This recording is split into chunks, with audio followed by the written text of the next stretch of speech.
Mesdames, mesdemoiselles et messieurs, frères et sœurs en Christ, nous vous saluons dans le beau et le merveilleux nom de notre Seigneur Jésus-Christ. Le temple de la bonne nouvelle, par ma modeste voix, vous souhaite donc la bienvenue et un très bon confort d'écoute sur notre chaîne qui est la vôtre également. Que Dieu vous bénisse. Le temple de la bonne nouvelle a la mission d'annoncer la bonne nouvelle.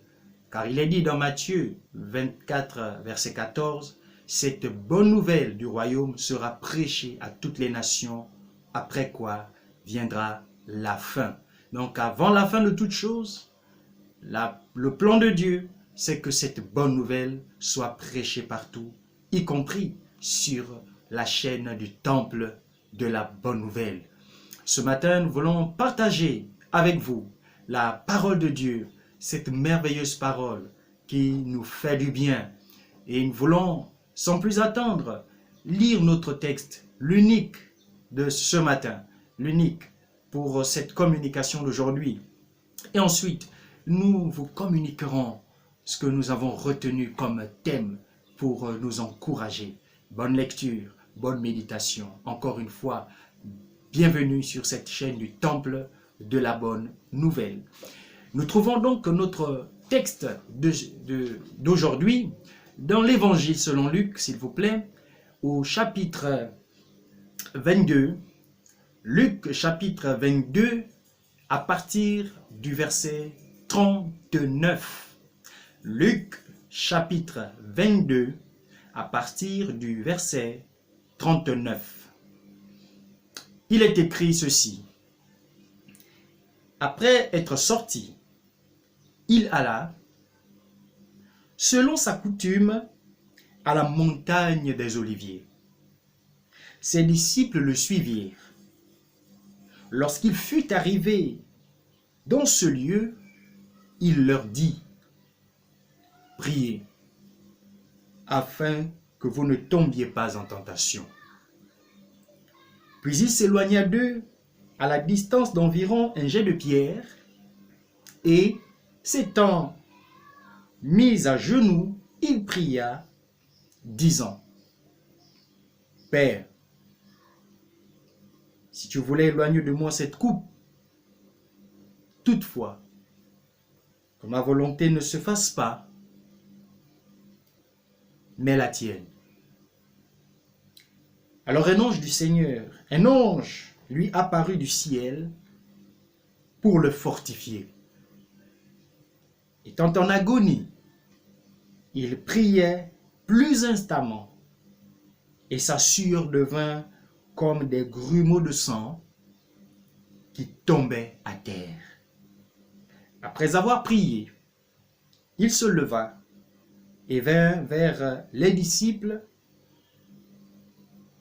qu'il trouva endormis de tristesse et leur dit, « Pourquoi dormez-vous?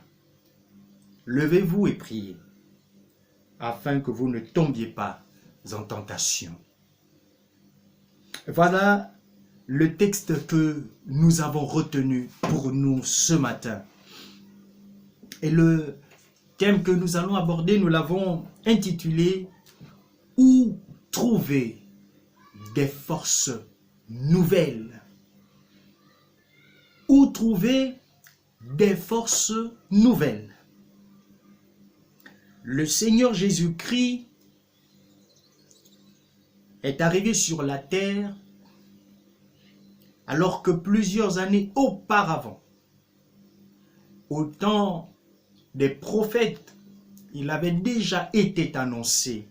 Sa venue avait déjà été annoncée, avait été prophétisée, avec des détails très importants par le prophète Isaïe, appelé également l'évangéliste de l'Ancien Testament.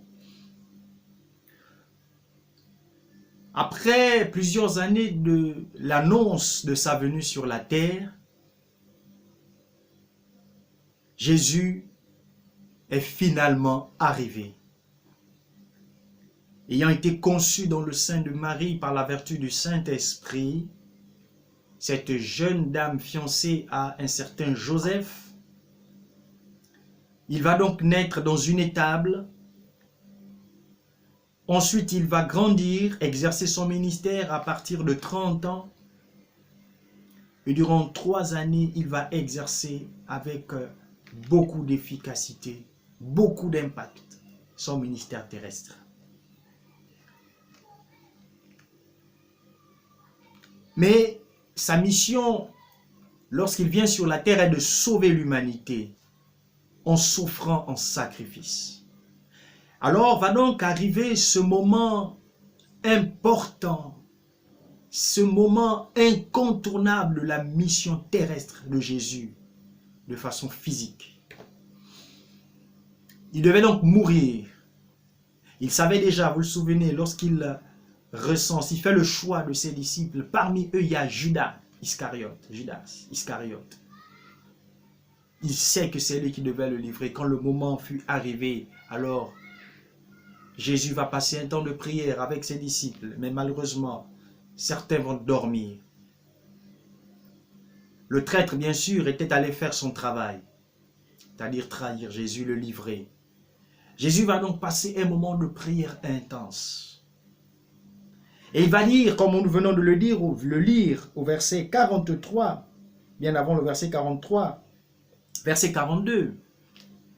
Seigneur, plutôt Père, si tu voulais, éloigner de moi cette coupe. La coupe ici, c'est la souffrance, la douleur atroce à venir, qui attend les minutes, les heures et les minutes qui suivent. Si tu pouvais éloigner de moi cette douleur. Toutefois, que ma volonté ne se fasse pas. Là, Jésus réagit en tant qu'homme. La nature humaine réagit. Mais il va dire ceci, toutefois, que ma volonté ne se fasse pas, mais la tienne. La tienne. Au verset 43, après ces paroles-là, la Bible dit, alors un ange apparut du ciel. Pourquoi faire? Pour le fortifier. Dieu va dépêcher un ange expressément pour fortifier Jésus. Il en avait besoin. Notre thème, ne l'oubliez pas, où trouver des fausses nouvelles. Après avoir reçu ces forces, il va prier encore avec plus d'instance. Il priait plus instamment. Et sa sueur devint comme des grumeaux de sang. Et après avoir prié, il se leva. Et il retourna vers ses disciples qu'il trouva endormis. Frères et sœurs, le Seigneur Jésus-Christ est notre modèle à tous. Un modèle, le modèle parfait, en qui il n'y a point de défaut. Et le Seigneur, de par sa vie, nous inspire beaucoup. Il sait qu'il doit passer par la croix. Mais là, il arrive à un moment où c'est difficile. Mais il se soumet quand même à la volonté de Dieu le Père. C'est extraordinaire. Et là, Dieu donc va l'envoyer un ange pour le fortifier. Au moment où Jésus ressent ce besoin, il se confie au Père dans la prière, par le moyen de la prière. Et Dieu répond à sa prière. Un ange est envoyé pour le fortifier. Qu'a fait l'ange? Un ange, c'est un messager. Dieu a envoyé un message à son fils. Qu'est-ce que l'ange est-il venu réellement faire? Comment l'a-t-il réellement fortifié? Nous savons une chose. L'ange est venu pour le fortifier. Lorsque nous avons besoin de forces nouvelles, c'est dans la présence de Dieu. C'est en parlant avec lui. Voyez, Jésus s'est retiré. Il était tout seul dans la présence de Dieu. C'est important, frères et sœurs en Christ. Lorsque nous avons besoin de forces nouvelles, d'être face à face avec Dieu, de lui parler franchement, de lui ouvrir son cœur. Alors là, dans la présence de Dieu, le ciel va nous répondre. Dieu enverra un ange pour nous fortifier. Il enverra un message. Il fera quelque chose pour te fortifier, pour me fortifier. Les forces nouvelles, nous ne les trouverons jamais dans les plaintes et les murmures. Nous ne les trouverons jamais auprès des hommes. Nous les trouverons auprès de Dieu. Voulez-vous être fortifié? Alors, allez dans la présence de Dieu. Tout seul, face à face avec Dieu. Vous ne ressortirez pas de là vide. Vous ne ressortirez pas de là sans force. Vous ne ressortirez pas de là sans solution. Vous ne ressortirez pas de là avec un silence de Dieu. Il enverra un ange pour vous fortifier. Dieu est fidèle. Nous croyons en sa fidélité. Les disciples n'ont pas tenu, ils ont dormi au moment où il fallait parler avec le Père. C'est pourquoi, quand les soldats sont venus arrêter Jésus, tous ont pris la fuite. Ils n'ont pas tenu. Jésus a tenu. Parce qu'un ange est descendu pour le fortifier. Frères et sœurs, nous ne devons pas relâcher. Nous ne devons pas abandonner. Nous n'avons pas le droit d'abandonner. Nous sommes nés pour faire la volonté de Dieu. Je suis né pour faire la volonté de Dieu. Tu es né pour faire la volonté de Dieu. Donc si c'est dur en ce moment, approche-toi de Dieu. Il te donnera les forces dont tu as besoin pour continuer le bon combat de la foi, pour continuer la marche. Et marcher la tête haute, les épaules carrées, la main levée en signe de victoire. C'est là que tu trouveras des forces nouvelles, mon frère, dans la présence de Dieu. Faisons comme Jésus-Christ l'a fait, auprès de Dieu le Père, auprès, à ses pieds, dans la prière. C'est là que nous recevons les forces nouvelles et nulle part ailleurs.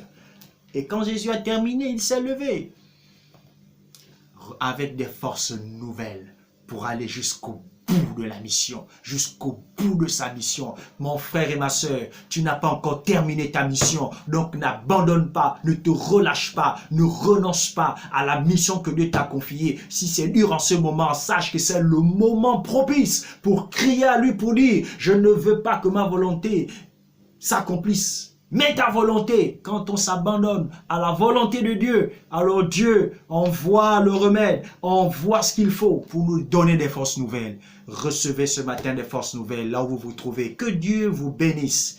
Voici la parole que nous avons pour vous. Voici la bonne nouvelle que nous avions pour vous ce matin. Soyez encouragés. Recevez en Jésus-Christ des forces nouvelles. Recevez par la puissance du Saint-Esprit des forces nouvelles ce matin pour continuer le bon combat de la foi, pour continuer à persévérer dans la prière, pour continuer à servir Dieu malgré les temps difficiles, pour continuer à adorer Dieu, à louer Dieu, pour continuer à avancer avec Dieu. Que Dieu vous bénisse. Bonne journée et bon courage.